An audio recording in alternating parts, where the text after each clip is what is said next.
मेरे प्यारे देशवासियों, आप सभी को MBS इंस्टीट्यूट की तरफ से आज़ादी के इस पावन पर्व की हार्दिक शुभकामनाएं। क्या आपको मालूम है कि भारत को आज़ादी कब मिली? तो हम बता दें 15 अगस्त 1947 को भारत आज़ाद हुआ। इससे पहले भारत पर विदेशी ताकतों का, स्पेशली ब्रिटिश सरकार का शासन चल रहा था। बहुत पहले 1600 ईस्वी में भारत पर ईस्ट इंडिया कंपनी आई और धीरे धीरे इन्होंने क्या किया, हम लोग सिखों को आपस में लड़वा कर आपस में फूट डाली और फूट डालकर उन्होंने यहाँ पर राज किया।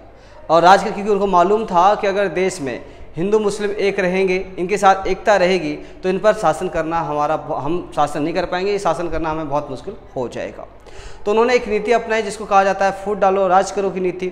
उन्होंने एक राजा को दूसरे राजा से लड़वाना शुरू किया, हिंदुओं को मुसलमानों के प्रति भड़काया और मुसलमानों को हिंदुओं के प्रति भड़काया, और खासकर उनको आर्थिक विकास, सामाजिक विकास और उनकी सांस्कृतिक विकास को प्रभावित करते हुए खुद का विकास किया, अपनी जेबें भरी, अपने देश यानी ब्रिटेन को जो है आर्थिक मजबूती प्रदान की और भारत की जो पहले सोने की चिड़िया कहा जाता था उसे कंगाल कर दिया। तो दोस्तों, आज़ादी का मतलब ये हुआ कि हमारे बहुत से स्वतंत्रता सेनानियों ने इसके लिए अपनी कुर्बानियाँ दी और फाइनली 15 अगस्त 1947 को भारत आज़ाद हुआ।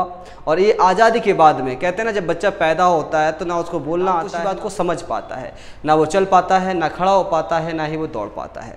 वही हाल हमारे देश का था। जब हमारा देश आज़ाद हुआ तो हमारा देश सांस्कृतिक, सामाजिक और आर्थिक रूप से बहुत ज़्यादा पिछड़ गया था। क्यों? क्योंकि अंग्रेजों ने हमारी संस्कृति को, हमारी आर्थिक स्थिति को, हमारे समाज को प्रभावित किया था। तो सबसे पहले अगर देखा जाए तो हमारे जो भारत के प्रथम प्रधानमंत्री थे जिनका नाम था पंडित जवाहरलाल नेहरू, उन्होंने हमारे देश के विकास के लिए विभिन्न प्रकार की योजनाएं चलाई जिन्हें पंचवर्षीय योजनाओं के नाम से जाना जाता है। और आज हम जिस मुकाम पर खड़े हैं, आज हम जिस स्थिति में हैं, आज अगर देखा जाए तो ये सारी की सारी जो स्थितियां आज मौजूद हैं और आज हमारा देश अपनी जो कह सकते हैं ऊंचाइयों को छू रहा है, तो किसकी देन है? अगर हम कहें तो ये पंडित जवाहरलाल नेहरू और हमारे उन स्वतंत्र सेनानियों की है जिन्होंने हमारे लिए अपने प्राण क्या कर दिए, निछावर कर दिए ताकि देश आज़ाद हो सके। और उन स्वतंत्रता सेनानियों की है जिन्होंने बाद में आज़ाद होने के बाद देश को एक सही रास्ते पर ले जाते हुए क्या किया, देश की अखंडता को बनाए रखा, समानता को बनाए रखा और खासकर भाईचारे को बनाए रखा। हम आशा करते हैं आगे भी अपने हमारे स्वतंत्रता सेनानियों और हमारे खासकर के देश के लिए जो अपने जान देने वाले लोग हैं उनकी इन भावनाओं का कदर करते हुए, उनकी इन भावनाओं को का सम्मान करते हुए हम क्या करेंगे, देश की एकता, अखंडता और समानता को बनाए रखेंगे और आपस में प्यार मोहब्बत के साथ, भाईचारे के साथ रहेंगे। और जो काम अंग्रेज़ों ने किया था आज से 200 साल पहले, जो काम अंग्रेज करके गए थे, फूट डालो राज करो की नीति, हिंदू और मुसलमानों को आपस में लड़ा कर उन्होंने राज किया और हिंदू मुसलमानों के हाथ में सिर्फ और सिर्फ भिखारी की तरह कटोरा दे दिया और सारे के सारा आर्थिक और सामाजिक विकास खुद उन्होंने अपना किया।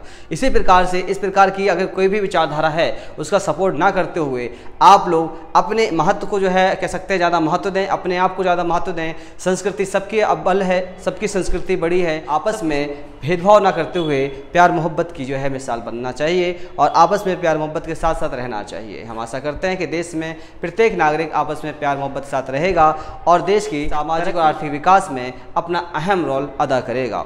जय हिंद, जय भारत दोस्तों।